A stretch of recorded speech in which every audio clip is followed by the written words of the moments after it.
var engang en prins, som boede på et slot. Han var meget forelsket i en prinsesse. Prinsessen boede med sin far på et andet slot.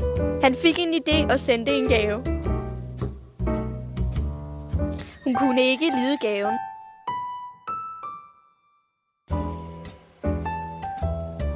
Han fik en ny idé. Han ville være svinedreng.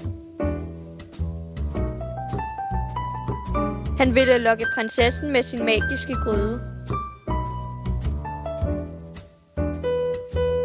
Jeg vil have den gryde! Spørg, hvad den koster!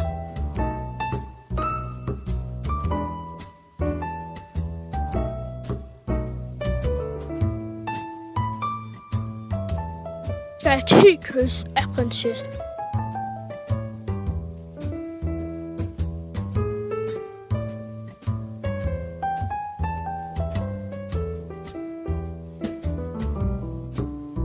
Hvis I begge to står for.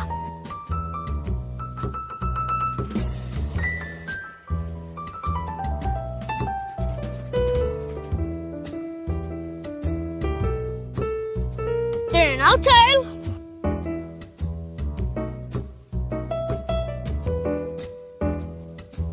Kongen så det og blev vred, og han smed dem ud.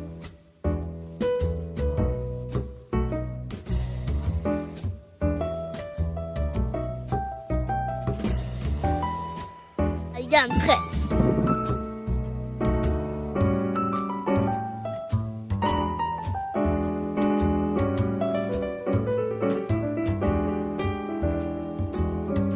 Prinsen skældte prinsessen ud og gik hjem sammen med hofdamerne.